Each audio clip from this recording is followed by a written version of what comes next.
Tu te souviens de cette chanson? Peut-être que oui, peut-être que non. L'important, c'est pas la chanson.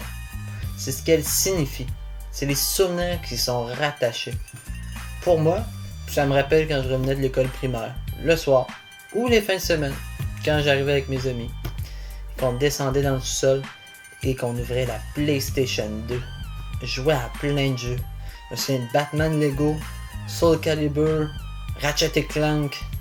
Mais mon principal, c'était GTA San Andreas. Je pouvais y jouer pendant des heures et des heures. Et la chanson thème qui se répétait encore et encore à chaque fois que j'ouvrais le jeu. Pas de responsabilité. Aucun devoir. J'avais 10 ans et je me sentais comme un gangster. Je me sentais libre. L'esprit tranquille. Je me sentais bien. Profondément bien. Il y a 2 jours, je roulais en voiture avec mon ami et j'ai ressenti quelque chose de spécial.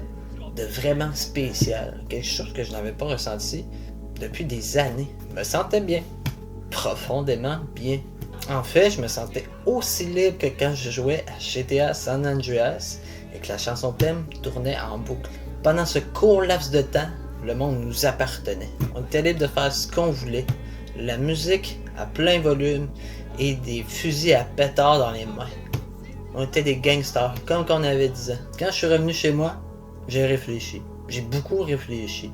Dans mon lit, tout seul, la nuit. Et devinez quoi? J'ai mis mes écouteurs et j'ai lancé la chanson de GTA San Andreas, que je trouvais ennuyante, voire chiante, parce que je l'entendais tellement souvent en ouvrant le jeu. Et aujourd'hui, objectivement, c'est rendu une de mes chansons préférées. Le simple fait de me poser un instant, de profiter de la chanson, ça m'a redonné le goût de courir partout, de faire le fou. Et si je fais cette vidéo un peu spéciale, c'est pas pour chialer, c'est pour toi. On va à l'école environ 10, 12, 15 ans. Des fois, il y en a qui vont à l'école pendant 20 ans. Oui, c'est à l'école qu'on forge notre personnalité, notre social, qu'on apprend à se connaître et à connaître les autres. Mais c'est aussi à l'école qu'on apprend à tranquillement nous déconnecter de notre enfant intérieur, à oublier nos rêves de jeunesse. Évidemment, je te dis pas de repasser 3 heures par soir sur GTA ou de manger au McDo à chaque jour. Je te rappelle simplement de retourner à ce que tu aimais à l'époque. De retourner à toutes ces choses que tu ne fais plus, mais qui à l'époque étaient le centre de ton monde. Toutes ces petites choses qui te faisaient sentir bien.